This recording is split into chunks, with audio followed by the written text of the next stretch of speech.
ជំរាបសួរពុកម៉ែបងប្អូនជាទីស្រឡាញ់ណាបាទថ្ងៃនេះខ្ញុំមានសៀវភៅមួយក្បាលដែលល្អមែនទែនក្នុងការចែករំលែកទៅកាន់បងប្អូនតោះចង់ដឹងថាវាជាសៀវភៅអ្វីទៅកាន់ការបកស្រាយជាមួយខ្ញុំទាំងអស់គ្នាមេរៀនដ៏មានអានុភាពមួយពីសៀវភៅល្បីល្បាញ How to Win Friends and Influence People ដែលសរសេរដោយ Dale Carnegie គឺជាគំនិតសាមញ្ញមួយប៉ុន្តែអាចផ្លាស់ប្ដូរជីវិតរបស់យើងបានដែលគេហៅថាទឹកឃ្មុំមួយដំណក់A drop of honey គោលការណ៍នេះមានមូលដ្ឋានលើពាក្យសុភាសិតចាស់មួយដែលនិយាយថា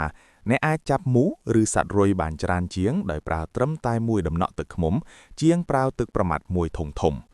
អត្ថន័យរបស់វាសាមញ្ញណាស់មនុស្សភាគច្រើនឆ្លើយតបល្អជាងនៅពេលពួកគេត្រូវបានប្រព្រឹត្តដោយភាពសុភាពរាបសារនិងភាពរុះរេរាក់ទាក់ជាងពេលដែលពួកគេរខឹងមានកំហឹងការរិះគន់ឬពាក្យសម្ដីអាក្រក់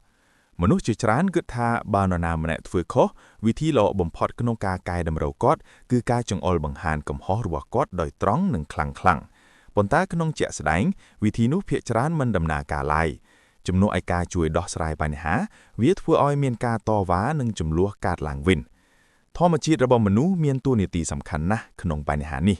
មនុស្សគ្រប់គ្នាមានតម្រូវការផ្លូវចិត្តមួយយ៉ាងជ្រាលជ្រៅគឺត្រូវការឲ្យមានការគោរពនិងតម្លៃពីអ្នកដទៃមនុស្សចង់មានអារម្មណ៍ថាខ្លួនសំខាន់ហើយពួកគេចង់ឲ្យការខិតខំប្រឹងប្រែងរបស់ពួកគេត្រូវបានទទួលស្គាល់នៅពេលនរណាម្នាក់រិះគន់ពួកគេយ៉ាងខ្លាំងទោះបីជាការរិះគន់នោះត្រឹមត្រូវក៏ដោយប្រតិកម្មដំបូងរបស់ពួកគេមិនមែនជាការទទួលស្គាល់ការពិតទេផ្ទុយទៅវិញពួកគេអាចមានអារម្មណ៍ឈឺចាប់ឬខ្មាស់អៀនហើយចាប់ផ្ដើមការពារខ្លួនឯងចិត្តរបស់ពួកគេនឹងផ្ដោតទៅលើការការពារកិត្តិយសរបស់ខ្លួនជំនួសឲ្យការរៀនពីកំហុសនោះនេះហើយជាមូលហេតុដែលការរិះគន់ភាគច្រើនមិនអាចផ្លាស់ប្ដូរអាកប្បកិរិយារបស់មនុស្សបានវាបង្កើតការការពារខ្លួនជំនួសឲ្យការសហការ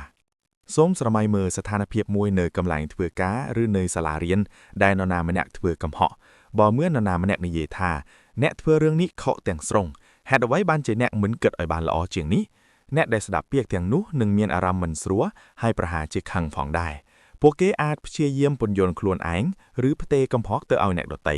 ជំនួសឲ្យការផ្ដោតលើដំណោះស្រាយការសន្ទនានឹងคล้ายទៅជាតានតឹងយ៉ាងឆាប់រហ័សទំនាក់ទំនងរវាងមនុស្សទាំងពីរអាចត្រូវបានខូចខាតផងដែរនេះហើយជាឥទ្ធិពលនៃអ្វីដែលសុភាសិតហៅថាទឹកប្រមាត់មួយធំដែលមានន័យថាភាពរឹងមាំការរិះគន់និងអារម្មណ៍អវិជ្ជមានឥឡូវសូមស្រមៃមើលស្ថានភាពដូចគ្នានេះត្រូវបានដោះស្រាយដោយវិធីផ្សេង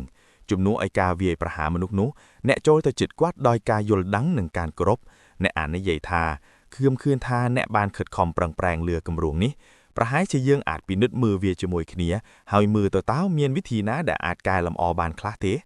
ក្នុងករណីនេះសារដែលចង់បញ្ជូននៅតែដូចគ្នាប៉ុន្តែសំឡេងនៃការនិយាយខុសគ្នាទាំងស្រុងមនុស្សនោះមិនមានអារម្មណ៍ថាត្រូវបានវាយប្រហារទៀតឡើយផ្ទុយទៅវិញគាត់មានអារម្មណ៍ថាត្រូវបានគាំទ្រព្រោះគាត់មានអារម្មណ៍ថាត្រូវបានគោរពគាត់នឹងចង់ស្ដាប់និងសហការជាមួយអ្នកនេះហើយជាអំណាចនៃអ្វីដែល Dale Carnegie ហៅថាមួយដំណក់ទឹកឃ្មុំគោលការណ៍នេះត្រូវបានយល់ដោយមេដឹកនាំជោគជ័យជាច្រើនក្នុងប្រវត្តិសាស្ត្រឧទាហរណ៍មួយល្បីល្បាញគឺ Abraham Lincoln ជាប្រធានាធិបតីទី16នៃ United States នៅពេល Lincoln នៅវ័យក្មេងគាត់ធ្លាប់រិះគន់មនុស្សយ៉ាងខ្លាំងនៅពេលមួយគាត់សូម្បីតែសរសេរលិខិតវាយប្រហារអ្នកដទៃចំពោះកំហុសរបស់គាត់ប៉ុន្តែពេលដែលគាត់មានបទពិសោធន៍កាន់តែច្រើនគាត់បានដឹងថាការរិះគន់យ៉ាងខ្លាំងភាគច្រើនបង្កើតសត្រូវជំនួសឲ្យដោះស្រាយបញ្ហា Lincoln ចាប់ផ្ដើមផ្លាស់ប្ដូររបៀបប្រព្រឹត្តរបស់គាត់ជំនួសឲ្យបន្ទោសមនុស្សចំពោះកំហុសគាត់ព្យាយាមយល់ពីស្ថានភាពរបស់គេនិងប្រព្រឹត្តដោយភាពអត់ធ្មត់និងភាពសុភាពរាបសារទស្សនវិធីនេះបានជួយឲ្យគាត់ទទួលបានការគោរពនិងការគាំទ្រពីមនុស្សជាច្រើននៅអំឡុងពេលដ៏លំបាកមួយនៃប្រវត្តិសាស្ត្រអាមេរិកមនុស្សជាច្រើនគិតថាបើមានចិត្តល្អមានន័យថាផ្សោយពួកគេគិតថាបើអ្នករុះរេពេកមនុស្សនឹងមិនគោរពអ្នកឡើយប៉ុន្តែជំនឿនេះមិនត្រឹមត្រូវទេភាពសុភាពរាបសារមិនមែនជាការខ្សោយទេផ្ទុយទៅវិញវាត្រូវការកម្លាំងផ្លូវចិត្តនិងការគ្រប់គ្រងខ្លួនឯងយ៉ាងខ្លាំងដើម្បីឆ្លើយតបដោយភាពអត់ធ្មត់ជំនួសឲ្យការខឹងមនុស្សគ្រប់គ្នាអាចរិះគន់នៅពេលពួកគេខឹងឬខកចិត្តបានប៉ុន្តែការឈប់សិនមុននឹងនិយាយហើយជ្រើសរើសពាក្យដែលអាចជួយមិនមែនបំផ្លាញគឺជាសញ្ញានៃភាពចាស់ទុំនិងប្រាជ្ញាចិត្តវិទ្យាសម័យថ្មីក៏គាំទ្រគំនិតដែល Dale Carnegie បានបញ្យល់ផងដែរនៅពេលមនុស្សមានអារម្មណ៍ថាត្រូវបានវាយប្រហារឬខ្មៅអៀនខៀវបាលរបស់ពួកគេនឹងចូលទៅក្នុងស្ថានភាពការពារខ្លួននៅពេលនោះពួកគេមិនផ្ដោតទៅលើការរៀនឬការកែលម្អទេ ការយកចិត្តទុកដាក់របស់ពួកគេក៏ផ្ដោតទៅលើការការពាររូបភាពខ្លួនឯង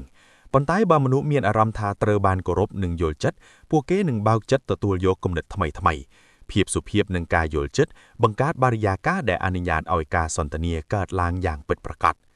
សារដែល Dale Carnegie ចង់បញ្ជូនគឺច្បាស់ណាស់ប្រសិនបើចង់មានឥទ្ធិពលលើមនុស្សបង្កើតទំនាក់ទំនងល្អនិងក្លាយទៅជាអ្នកបញ្យួនដ៏ល្អប្រសើរសូមចងចាំអំណាចនៃភាពសុភាពរាបសារប្រព្រឹត្តចំពោះអ្នកដទៃដោយការគោរពទោះបីជាអ្នកមិនយល់ស្របជាមួយពួកគេក៏ដោយនិយាយដោយការយល់ចិត្តជំនួសឲ្យការខឹងព្រោះនៅក្នុងទំនាក់ទំនងរវាងមនុស្សមួយដំណក់នៃភាពសុភាពរាបសារអាចសម្រេចបានច្រើនជាងការរិះគន់ដ៏ខ្លាំងហើយដោយដែលសុភាសិតចាស់បានរំលឹកយើងថាអ្នកអាចចាប់សត្វរុយបានច្រើនជាងដោយមួយដំណក់ទឹកឃ្មុំជាងទឹកប្រមាត់មួយធុងធំជាចុងក្រោយខ្ញុំបាទសង្ឃឹមថាមេរៀននឹងជាផ្នែកមួយនៃការចូលរួមជួយឲ្យទំនាក់ទំនងរបស់បងប្អូនកាន់តែល្អប្រសើរនិងរឹងមាំនិងក្លាយទៅជាមនុស្សដែលមានអ្នកគោរពស្រឡាញ់ច្រើនក្នុងសង្គមសំណាងល្អបងប្អូនទាំងអស់គ្នាឈប់កុំភ្លេច like និង subscribe ខៀងផងណាបាទអរគុណ